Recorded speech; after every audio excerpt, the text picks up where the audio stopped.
നമസ്കാരം. നമ്മുടെ വിഴിഞ്ഞം പോർട്ട് ഉണ്ടല്ലോ, അന്താരാഷ്ട്ര വിഴിഞ്ഞം പോർട്ട്. ഈ വിഴിഞ്ഞം പോർട്ട് പ്രാവർത്തികമാക്കാൻ LDF ഗവൺമെന്റ് പ്രയത്നിച്ചത്ര ഒരു ഗവൺമെന്റും ഇതുപോലെ പ്രയത്നിച്ചിട്ടില്ല എന്ന് തന്നെ പറയാം.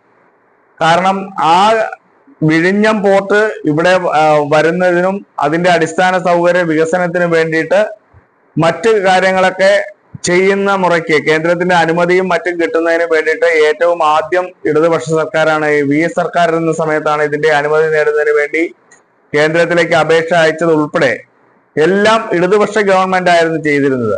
എന്നാൽ ഇപ്പോൾ ഏറ്റവും ഒടുവിൽ വിഴിഞ്ഞം യാഥാർത്ഥ്യമായി ഇപ്പോൾ വലിയ കപ്പലുകളൊക്കെ വരാൻ തുടങ്ങി. അതിനുശേഷം ലോകത്തിലെ തന്നെ ഏറ്റവും വലിയ കപ്പൽ ഇവിടെ വിഴിഞ്ഞത്ത് എത്തുകയുണ്ടായി. ഐറിന എന്ന് പറയുന്ന ആ ലോകത്തിലുള്ള ഒരു കപ്പൽ വരെ ഇവിടെ എത്തുകയുണ്ടായി. ആ കപ്പൽ ഇവിടെ എത്തുന്നതിന്റെ ഫലമായിട്ട് ആ കപ്പലിന് ലോകത്തിലെ ഏറ്റവും വലിയ കപ്പലായ ഐറിന എന്ന് പറയുന്ന കപ്പൽ ഇവിടെ എത്തിയതിനു ശേഷം അതിന്റെ ക്യാപ്റ്റൻ പറഞ്ഞത്, ലോകത്തിലെ ഒരു സ്ഥലത്തും ഒരു പോർട്ടിലും ഇതുപോലെ സൗകര്യപ്രദമായി ഈ കപ്പൽ കൊണ്ടുവന്ന് അടുപ്പിക്കാൻ പറ്റിയ സ്ഥലം വേറെ മറ്റു ലോകരാജ്യങ്ങളിൽ ഒരു സ്ഥലത്തും ഇതുപോലത്തെ സൗകര്യമില്ല എന്നുള്ള നിലയിലാണ് ഇപ്പോൾ പറഞ്ഞിരിക്കുന്നത്. അതിന്റെയൊക്കെ ഫലമായി ഇപ്പോ വിഴിഞ്ഞം പോർട്ട് ഉദ്ഘാടനം ചെയ്തിട്ട് മാസങ്ങളായി. അതിനുശേഷം പല കപ്പലുകളും അവിടെ വരികയും ഇതുപോലെ ചരക്കുകൾ ഇറക്കുകയും കയറ്റുകയും ഒക്കെ ചെയ്യുന്നതിന്റെ ഒക്കെ ഫലമായിട്ട് ഇപ്പോ അന്താരാഷ്ട്ര തലത്തിൽ തന്നെ ഈ വിഴിഞ്ഞം പോർട്ട് ഒരു ചർച്ചാ വിഷയമായി മാറിയിരിക്കുകയാണ്. അതിന്റെയൊക്കെ ഫലമായി ഇപ്പോൾ ലോകത്തുള്ള കുറെ രാജ്യങ്ങൾ, ഏകദേശം 26-ൽ പരം രാജ്യങ്ങളുടെ പ്രതിനിധികൾ ഇവിടെ വന്ന് ചർച്ചയ്ക്ക് തയ്യാറായിരിക്കുകയാണ്. ഈ വിഴിഞ്ഞം പോർട്ടുമായി ബന്ധപ്പെട്ടിട്ടുള്ള കാര്യങ്ങൾക്ക് വേണ്ടിയിട്ട് ഇവിടെ തിരുവനന്തപുരത്ത് വന്ന് കേരളത്തിലെ ഈ അടിസ്ഥാന സൗകര്യ വികസനങ്ങളും മറ്റും വികസനത്തിന്റെ പാതയിൽ മുന്നോട്ട് പോകുമ്പോൾ വിഴിഞ്ഞം പദ്ധതിയെ കുറിച്ച് ആകാംക്ഷപൂർവ്വം ചർച്ച ചെയ്യുന്നതിനും വിഴിഞ്ഞത്തേക്ക് കൂടുതൽ കപ്പലുകൾ വരുന്നതിന് വേണ്ടിയിട്ടുള്ള സജ്ജീകരണങ്ങൾ ഒരുക്കുന്നത് നടപടിയെടുക്കണമെന്നും ആവശ്യപ്പെട്ടുകൊണ്ട് വിവിധ രാജ്യങ്ങളിലെ പ്രതിനിധികൾ കേരളത്തിൽ വന്ന് ചർച്ച നടത്തുകയാണ്. അത് നമുക്ക് ആ ചർച്ചയെ കുറിച്ചുള്ള ഒരു മാധ്യമത്തിൽ വന്നുള്ള ആ ഒരു വീഡിയോ നമുക്കിവിടെ കാണാം. ഹലോ ഫ്രണ്ട്സ്, നമ്മളിപ്പോൾ കണ്ടുകൊണ്ടിരിക്കുന്നത് 17 യൂറോപ്യൻ രാജ്യങ്ങളിലെയും യൂറോപ്യൻ യൂണിയനിലെയും അംബാസഡർമാരും പ്രതിനിധികളും നമ്മുടെ പോർട്ട് വിസിറ്റ് ചെയ്യുകയാണ്. അത് ഏതൊക്കെ രാജ്യങ്ങൾ ചോദിച്ചാൽ Austria, Belgium, Bulgaria, Denmark, Finland, France, Germany, Hungary, Italy, Malta, Netherland, Poland, Romania, Slovakia, Slovenia, Spain, Sweden എന്നീ രാജ്യങ്ങളിലെ അംബാസഡർമാരും പ്രതിനിധികളുമാണ് ഇപ്പോൾ വിഴിഞ്ഞം ഇന്റർനാഷണൽ സീപോർട്ട് വിസിറ്റ് ചെയ്തുകൊണ്ടിരിക്കുന്നത്. ബ്ലൂ എക്കണോമി പദ്ധതിയുടെ ഭാഗമായി ആഗോള വ്യാപാരത്തിന്റെ സുപ്രധാന കവാടവും സുസ്ഥിര സമുദ്ര വികസനത്തിന്റെ പ്രധാന പങ്കാളിയായി മാറുന്ന വിഴിഞ്ഞം ഇന്റർനാഷണൽ ട്രാൻസ്ഷിപ്മെന്റ് സീപോർട്ടിന്റെ കഴിവിൽ ശക്തമായ അന്താരാഷ്ട്ര താൽപര്യം പ്രകടമാകുന്ന സന്ദർശനമാണ് ഇപ്പോൾ നമുക്ക് കാണാൻ സാധിക്കുന്നത്. അതുമാത്രമല്ല, വിസിലിന്റെ MD ആയ ദിവ്യ എസ്സേരും നമ്മുടെ അദാനി സ്പോർട്സിന്റെ CEO ആയ പ്രദീപ് ജയരാമൻ സാറും നമ്മുടെ ഈ പറയുന്ന വിഴിഞ്ഞം പോർട്ടിന്റെ പ്രത്യേകതകൾ വിശദീകരിക്കുന്നത് നമുക്ക് ഇവിടെ നിന്ന് കാണാൻ സാധിക്കും. അതുമാത്രമല്ല, നമ്മുടെ ഇന്ത്യയുടെ അഭിമാനമായ Indian Institute of Technology IIT മദ്രാസിന്റെ വിസിൽ ട്രാഫിക് മാനേജ്മെന്റ് സിസ്റ്റവും നൂതന ടെക്നോളജികളും എക്സ്പ്ലെയിൻ ചെയ്യുകയാണ് ഇപ്പോൾ നമ്മൾ കണ്ടുകൊണ്ടിരുന്നത്.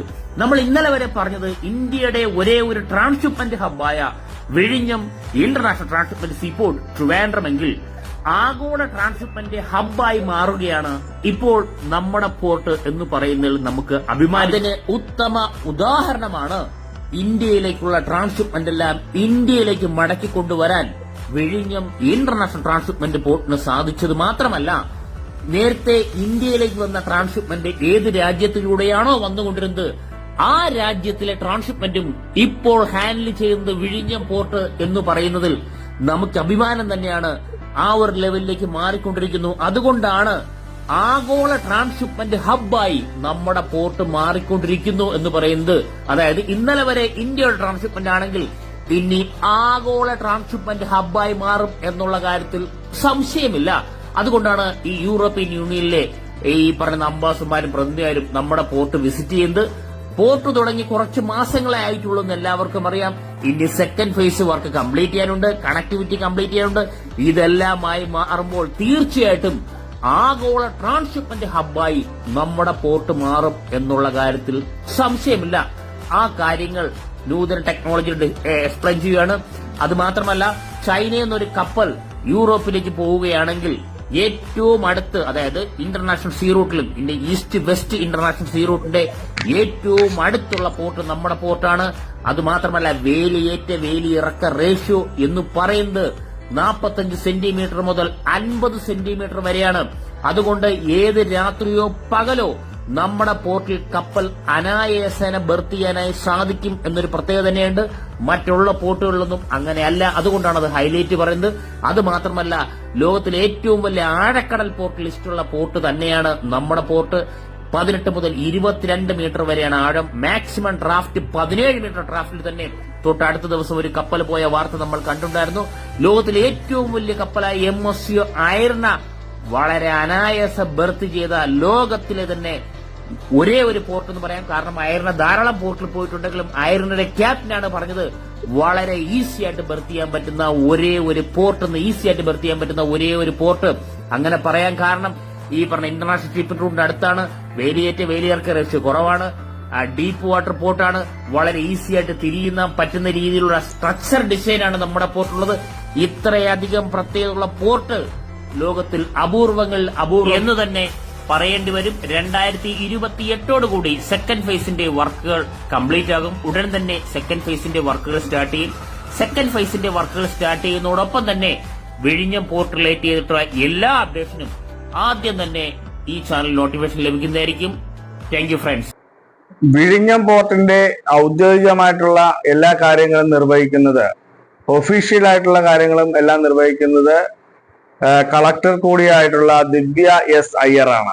ദിവ്യ എസ് അയ്യറിന്റെ നേതൃത്വത്തിലാണ് ഈ വിവിധ രാജ്യങ്ങളിൽ നിന്ന് വന്നിട്ടുള്ള പ്രതിനിധികളുമായിട്ടുള്ള ചർച്ചകളും മറ്റും നടത്തി അവിടെ നിന്നുള്ള കപ്പലുകൾ വീണ്ടും വരുന്നതിന് വേണ്ടിയിട്ടുള്ള നടപടികൾ സ്വീകരിക്കുന്നത്. ഇതിന്റെയൊക്കെ ഭാഗമായിട്ടാണ് വിവിധ രാജ്യങ്ങളിലെ, വിദേശ രാജ്യങ്ങളിലെ മറ്റ് പോർട്ടുകൾ ഉള്ളതിനേക്കാൾ സൗകര്യം വിഴിഞ്ഞം പോർട്ടിനുണ്ടെന്ന് ദിവ്യ എസ് അയ്യരെ ബോധ്യപ്പെടുത്തുകയും ഈ വിഴിഞ്ഞം പോർട്ടിലേക്ക് കൂടുതൽ കപ്പലുകൾ, വലിയ വലിയ കപ്പലുകൾ, അയർന പോലുള്ള ലോകത്തിന്റെ ഏറ്റവും വലിയ കപ്പലായിട്ടുള്ള അയർന പോലുള്ള കപ്പലുകൾ ഇനിയും വിഴിഞ്ഞം തുറമുഖത്തേക്ക് എത്തും എന്നുള്ള കാര്യത്തിൽ യാതൊരു തർക്കവുമില്ല. അതിനു വേണ്ടിയിട്ടുള്ള ചർച്ചകൾക്ക് വേണ്ടിയിട്ടാണ് ഈ വിവിധ രാജ്യങ്ങളിലുള്ള പ്രതിനിധികളുമായി ഇവിടെ തിരുവനന്തപുരത്ത്, കേരളത്തിൽ വന്ന് ദിവ്യ എസ് അയ്യർ, ഇതിന്റെ ചുമതലയുള്ള പ്രധാനപ്പെട്ട ചുമതലക്കാരിയായിട്ടുള്ള ശ്രീമതി ദിവ്യ എസ് അയ്യറുമായി ഇവർ ചർച്ച നടത്തിയിരിക്കുന്നത്. എന്തായാലും അടിസ്ഥാന സൗകര്യ വികസനത്തിൽ കേരളത്തിന്റെ ഒരു മുതൽക്കൂട്ടായി മാറിയിരിക്കുകയാണ് ഇപ്പോൾ വിഴിഞ്ഞം.